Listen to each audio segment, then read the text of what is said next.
All right, so this will be take one of the CPCE NCE study guide, chapter 1 or section 1, which is human growth and development.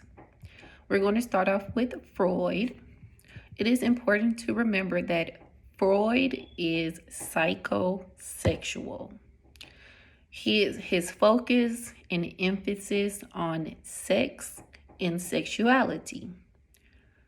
Freud's psychosexual stages, which are phases,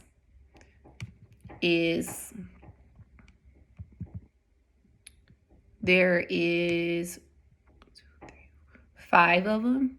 So there is Freud's psychosexual stages / phases. There's 5: oral, anal, phallic, latency, and genital. So Freud's psychosexual stages are oral, anal, phallic, latency, genital. The oral stage is ages 0 to 18 months, so about a year and a half. So oral, 0 to 18 months or a year and a half. Oral is going to be oral activities such as sucking, tasting, etc. Just think anything with the mouth.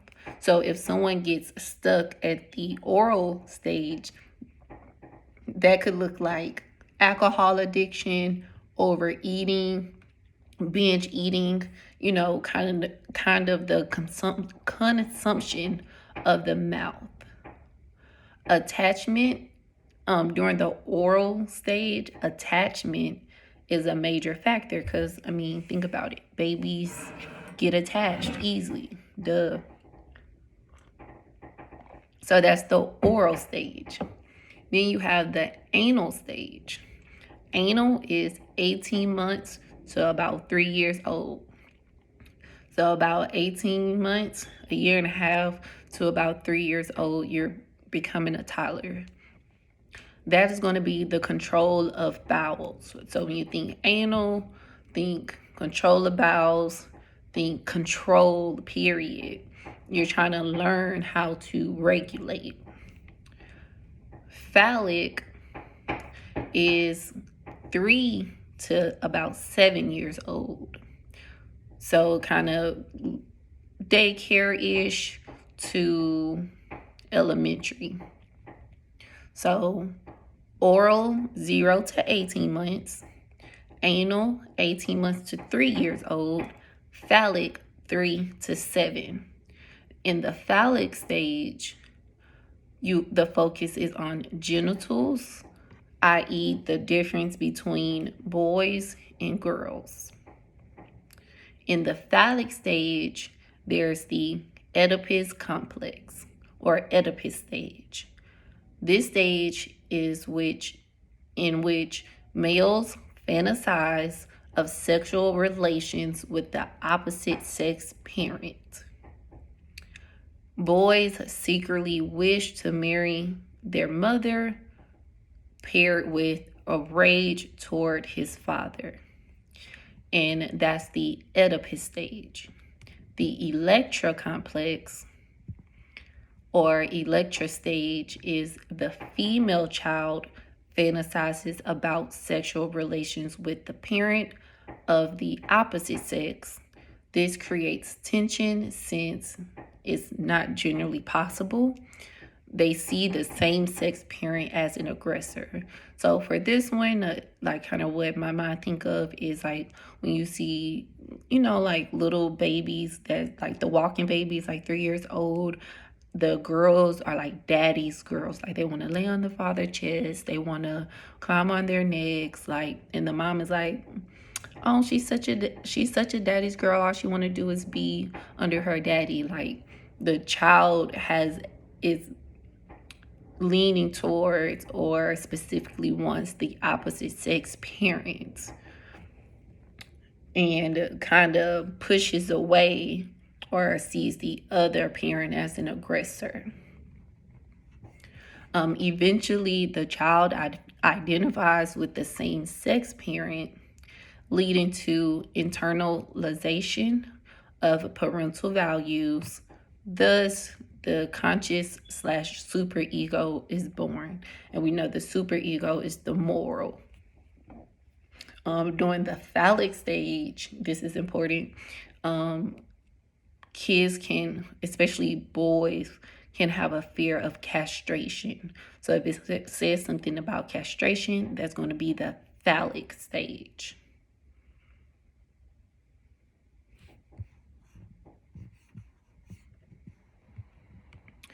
Then we have the latency stage. That's going to be ages 7 to 11.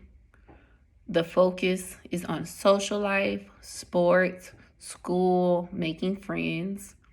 This is the only stage where sex and sexual desire is not prevalent.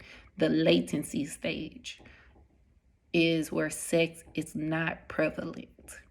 It is hidden due to the focus being on the social life. So when you think latency, think hidden.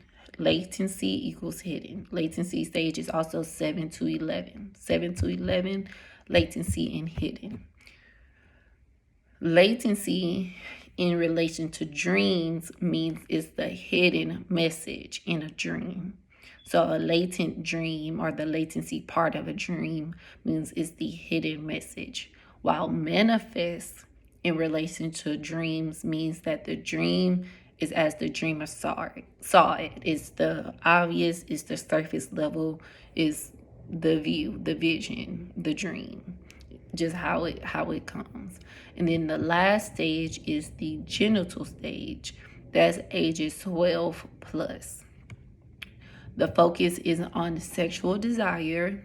Sexual desires and thus reproduction is both desired, meaning it's wanted, and needed individually and for reproduction slash repopulation of the earth.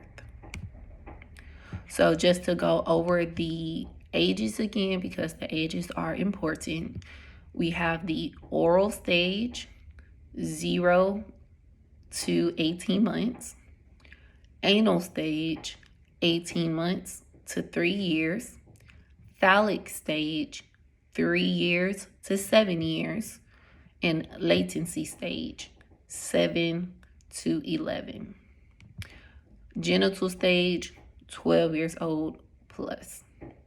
So fixation implies that the individual is unable to go from one developmental stage to the next. So the person literally becomes stuck or fixated in a stage where he or she feels safe. So like with alcoholism, that person was stuck or fixated at the oral stage. So also with fixation, when life becomes too traumatic, emotional development can come to a screeching halt, although physical and cognitive processes may continue at a normal pace. So of course, physically you're going to grow, cognitive, you're going to grow, you're going to learn, you can even have some wisdom, but emotionally you've become fixated or stuck based off what Freud says. Then we have, under Freud, his theory is the psychodynamic or psychoanalyst. Is used interchangeably. So Freud, psychosexual, is what his theory is based on, but psychodynamic theory or psychoanalyst theory, that's his theory. So Freud is the creator of psychodynamic theory. It emphasizes unconscious process and unresolved past conflicts as influence on your behavior. So put it simply, things that happened in my past will unconsciously affect my future. So psychodynamic emphasizes the unconscious. Instincts are emphasized. So when you think of sex, sex is an instinctual desire. So instincts reside in the id. Freud's goal was to make or bring the unconscious to the conscious. Very important. Freud's goal was to make/bring the unconscious to the conscious because his psychodynamic theory emphasized the unconscious process and how that, along with unresolved past conflicts, influence our present and current day behavior. So we have the structural theory of the mind, which is the id, ego, and superego. So what we went over first was the psychosexual stages: oral, anal, phallic, latency, genital. Psychosexual stages. The structural theory of the mind is id, ego, superego. So the ego lives above the line of conscious. So ego is all in your conscious, while the superego and your id lives in the unconscious.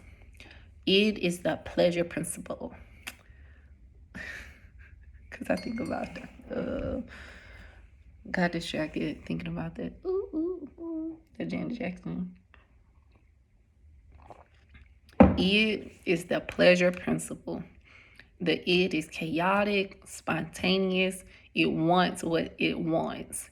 It's concerned about the body and not the world. You have a sweet tooth, the id says, baby, go get that snack. Get the honey bun, the big one. We want it. We want it now. Don't even warm it up. The ego is the rationale and logic principle. So it balances the id and the superego. It's about reality and reason. Balance, reality, reason. That's the ego. The superego is the moral principle. It kind of takes into account of societal views and standards. And you should, or most people start to develop their superego between 3 to 5 years old. And remember, 3 to 7 is the phallic stage. Phallic stage with the Oedipus and the Electra.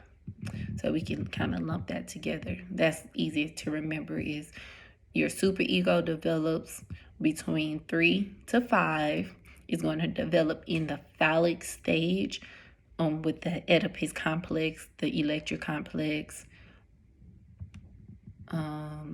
the fear of castration. Like those 3 things happen, but then the superego kind of comes and the moral development begins. So the ego is dependent on the id.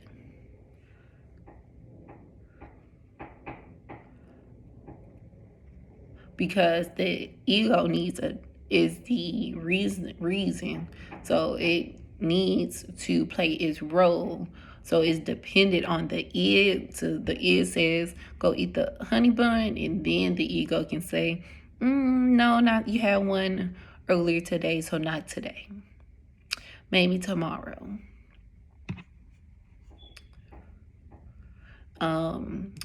Under Freud is also the terminology, which is eros, that's the life instinct, and thanatos equals death or self-destruction instinct.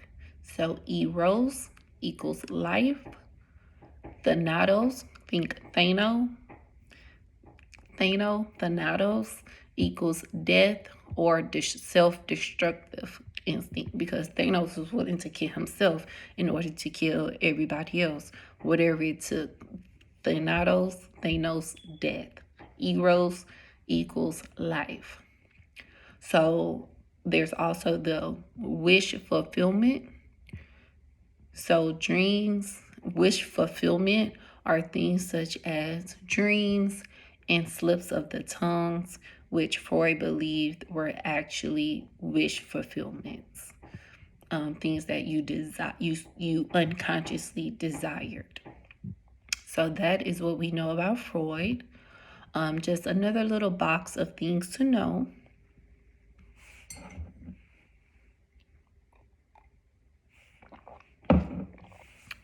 Psychometric equals testing and measuring. Psychodiagnostics equals the study of personality and interpretation of behavior or nonverbal cues in order to test and label. So psychodiagnostics, think about the diagnostic part. You're going to study the personality and then interpret that personality, the behavior, and the cues so that way you can test it and then label it like the DSM-5. Under psychodiagnostic, there's anal retentive personality, which is stingy and cheap. So when we think about Freud's stages and we think about the anal stage, we think about control. And when you can like even control of your bowels, like keeping it tight when it needs to be tight. So an anal retentive personality is somebody who's going to be stingy, tight with their money, cheap. Psychopharmacology equals the study of how medicine affects the psychological functions. Psychosocial equals focus on social relationships. Then we move on to Erik Erikson, and this is Erik Erikson, no C. So Erik Erikson is psychosocial. Psychosocial, the focus on social relationships. He is the only theorist or developmental theory to cover the entire lifespan, and that's from infancy, like conception, to death. So his 8 stages, he had 8. His 8 stages of developmental theory is trust versus mistrust, autonomy versus shame and doubt, initiative versus guilt, industry versus inferiority, identity versus role diffusion, intimacy versus isolation, generativity versus stagnation, and integrity versus despair. So we're going to go back over them with the ages as well as some explanations on a few. So trust versus mistrust. Well, let me go back. Erik Erikson's 8 stages of developmental theory. Trust versus mistrust, ages 0 to 18 months. Autonomy versus shame and doubt, 18 months to 3 years old. Initiative versus guilt, 3 to 7. Industry versus inferiority, 7 to 12. Identity versus role diffusion, 12 to 20. This is where the identity crisis You're with identity, you can have an identity crisis. Teenagers will explore with different roles. They're trying to figure out who they are.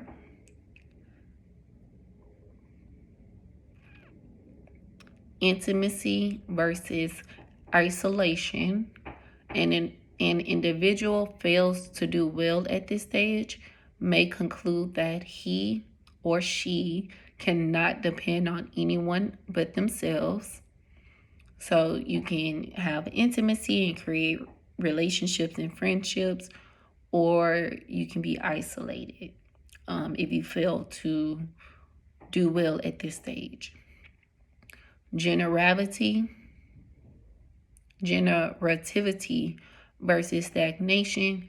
This will be a midlife crisis. Generativity versus stagnation is 40 to 60. This would be where the midlife crisis is possible. Generativity is the ability to be productive and happy by looking outside of oneself and being concerned with other people.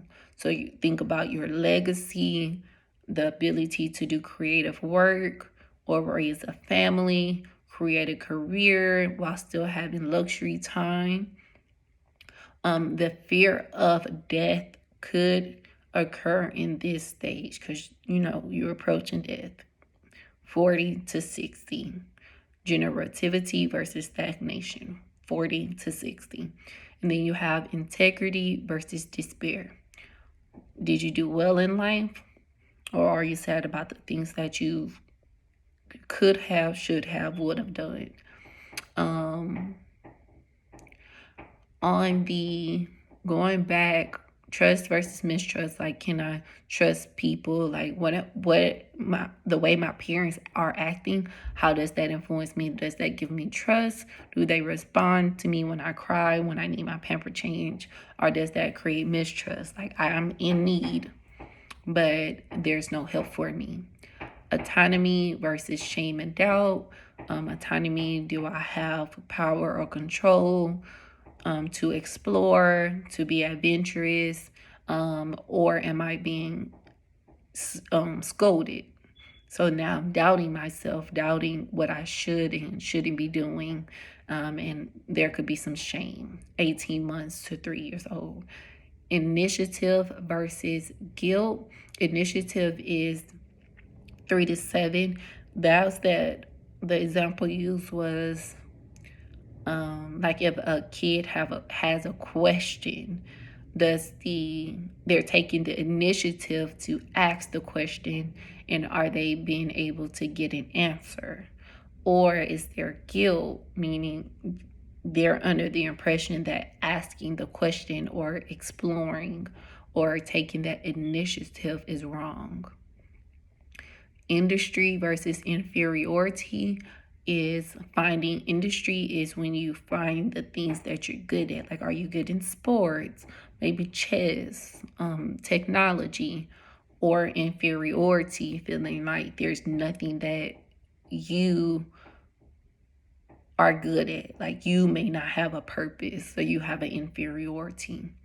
And that's from 7 to 12. And then I discussed the other ones in detail, which was intimacy. Identity versus role diffusion. 12 to 20. Intimacy versus isolation. 21 to 40. Generativity versus stagnation. 40 to 60. And integrity versus despair. 60 to death. So Erik Erikson is an ego psychologist. He placed emphasis and stress on the ego. So of Freud's structural theory of the mind, the id, ego, superego, Erik Erikson was an ego psychologist. He placed emphasis and stress on the ego. He believes that men have the power to reason and control their behavior. Epigenesis also did not imply that the person either totally succeeds or fails, but instead the individual leans toward a given alternative. So that's why it's integrity or versus despair. You're going to be on one side or the other. It's just not you pass or you fail. So that's epigenesis. You lean on one side or the other. Erik Erikson is a stage theorist. Stage theorists assume qualitative changes between stages occur. So stage theorists is supported by Freud and Erikson. They both feel that individuals must resolve one stage before going to the next stage. Freud and Erikson could be classified as maturationist. Maturation hypothesis or the maturation theory suggests that behavior is guided exclusively via hereditary factors, but that certain behaviors will not manifest themselves until the necessary stimuli are present in the environment. So I'm going to read that again because it was a lot.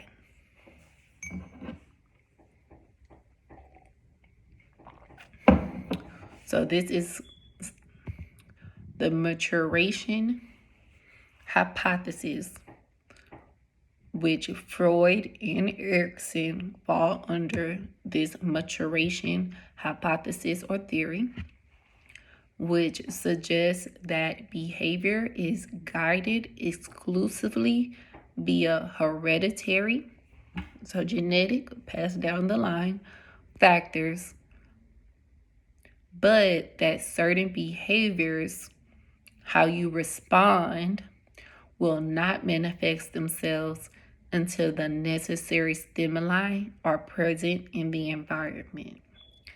It also suggests that the individual neural development must be at a certain level of maturity for the behavior to unfold.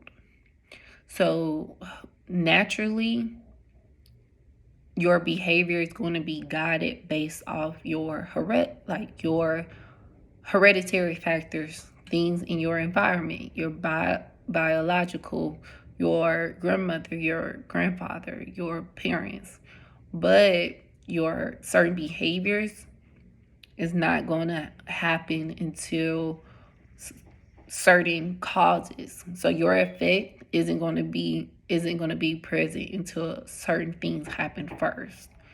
And then you have to have the neural or cognitive maturity and knowledge in order for certain mature behaviors to unfold. So a counselor who believes this concept strives to unleash inborn abilities, instincts, and drives. Things that you already believe about yourself. The client's childhood and the past are seen as important therapeutic topics. The plant growth analogy means that the mind is seen as being driven by instincts while the environment provides nourishment, thus placing limits on development. So under the maturation hypothesis, there's the plant growth analogy. So the mind is seen as being driven by instincts.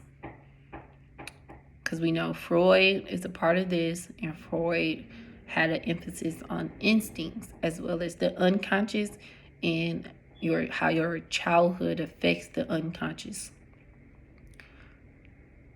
Your childhood affects your current day behaviors.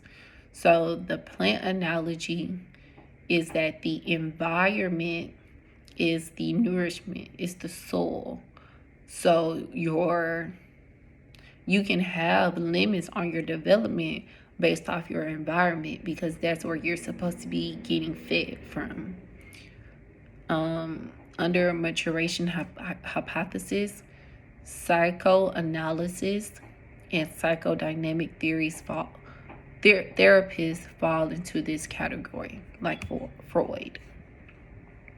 Erik Erikson is an extension of Freud, but he was a developmental theorist. So that is Erik Erikson. So we have a little box of things to know. Things to know. So radical behaviorists do not believe in mental constructs such as the mind. They're radical. And they're behaviorists. So behaviorists, of course, focus on behavior. So they are not worried about the mind, nor do they believe in consciousness. Because if there's no mind, there's no place for the structural theory of the mind, for the that would be for the typology, for the id, superego, and ego. If there's no mind, there's no place for that.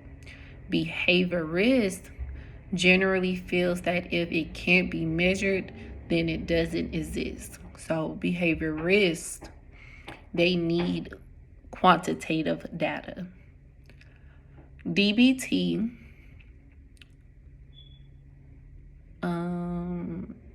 I forgot what the D is, but behavior therapy.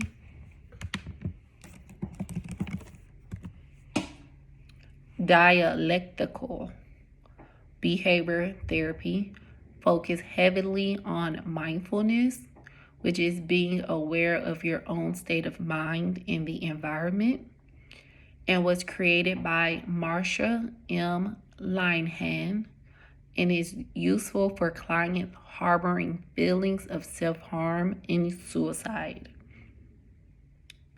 It is also useful with substance abuse issues. DBT, mindfulness, Marsha M. Linehan.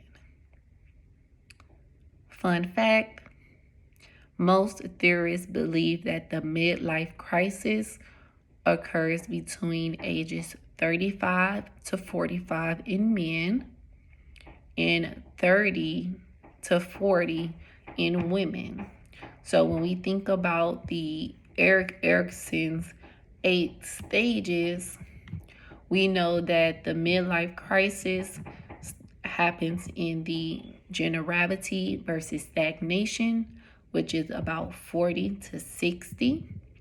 But just most theorists thinks for men it's going to be 35 to 45. And in women, it will be 5 less, so 30 to 40. So a midlife crisis is when the individual realizes his or her life is half over.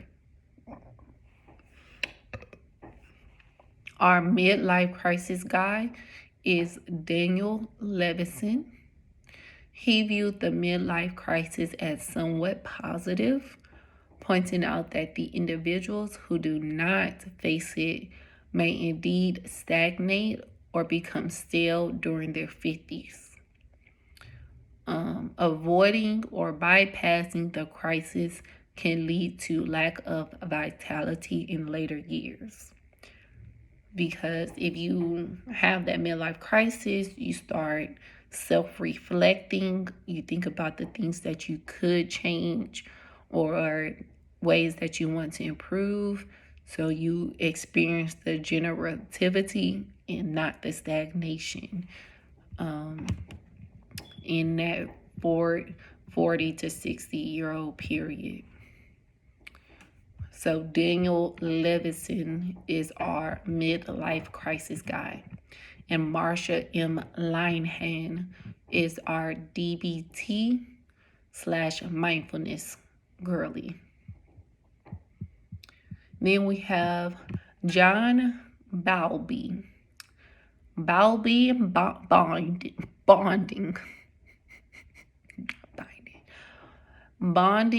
and attachment. So John Bowlby is the bonding and attachment guy. He saw bonding and attachment as having survival value, aka adaptive significance. So John Bowlby, bonding and attachment. He saw bonding and attachment as having survival value. So you experience bonding and attachment, and that impacts your survival value or your adaptive significance. In order to lead a normal social life, the child must bond with an adult before the age of 3. Object loss. If the bond is severed at an early age, it is said to be the breeding ground for abnormal behavior, better known as psychopathology. So if the bond is severed, so you need a bond with an adult by the age of before the age of 3. And that bond with an adult is by the age of 3 is what is known to give you a normal social life. But if that bond is severed or not created at an early age, then that is going to mean that most likely you're going to experience psychopathology due to your object loss, and that's going to lead to abnormal behavior. John Bowlby also believed that parents act as a releaser stimulus to elicit relief from hunger and tension through holding. So, just think bonding, holding, touching, skin to skin, and you get that from your parents, and that's like a release or stimulus, and it elicits the relief from hunger and tension. So Margaret Mailer, her term is symbiosis.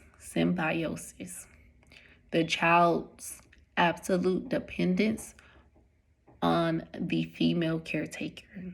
So symbiosis is the child's absolute dependence on the female caretaker. Difficulties in the symbiotic relationship can result in adult psychosis. So difficulties in the symbiotic relationship or the absolute dependence on the female caretaker can result in adult psychosis. Margaret Mailer is known as the separation individual theory of child development.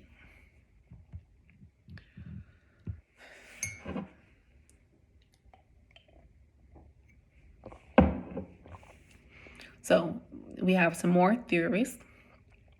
Milton H. Erickson.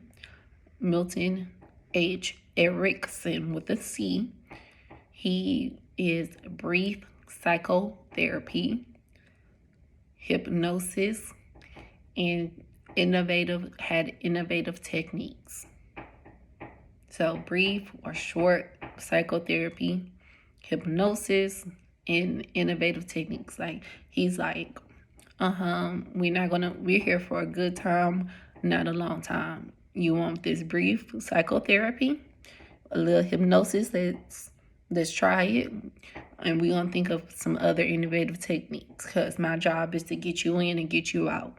That's Milton H.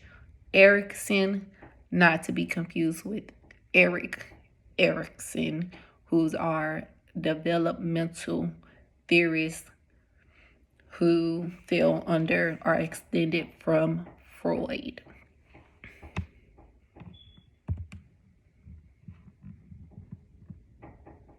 Oh, Erik Erikson is psychosocial. So, just a quick reminder, Erik Erikson, psychosocial, focus on social relationships. Only theorists are developmental theory to cover their entire lifespan. He had the 8 stages of developmental theory.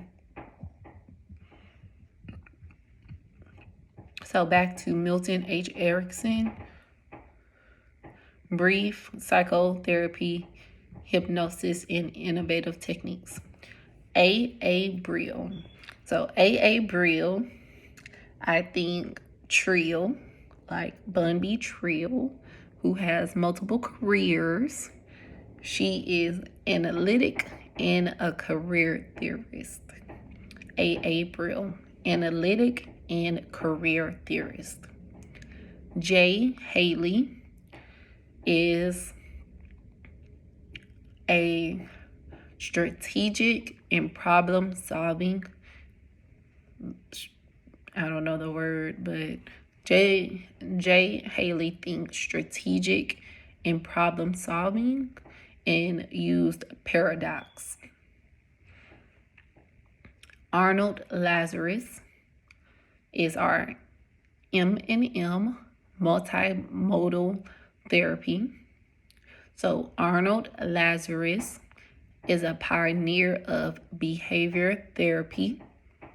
He used systematic desensitization.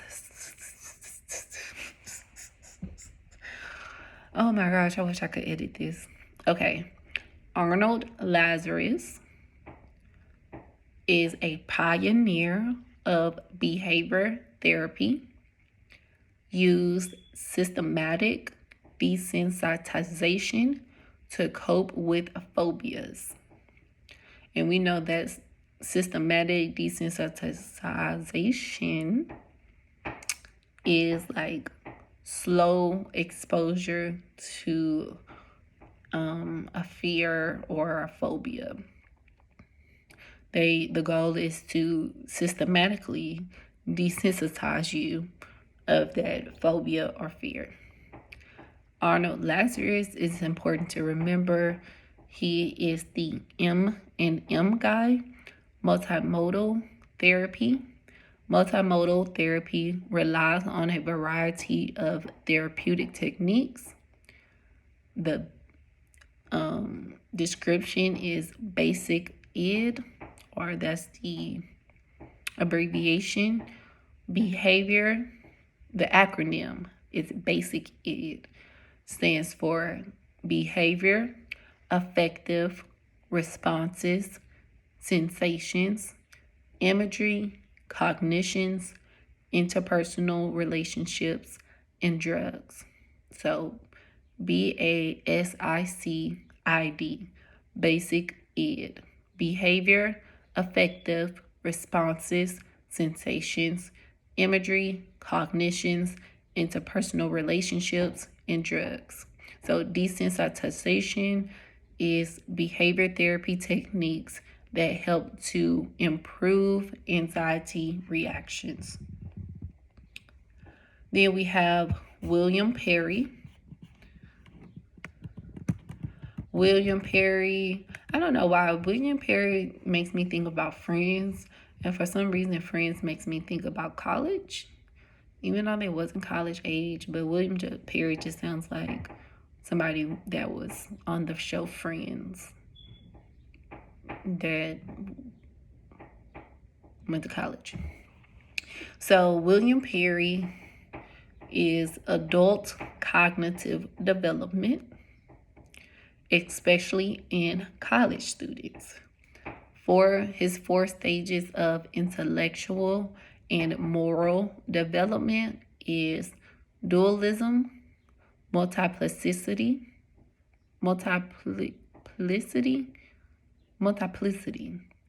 relativism, commitment.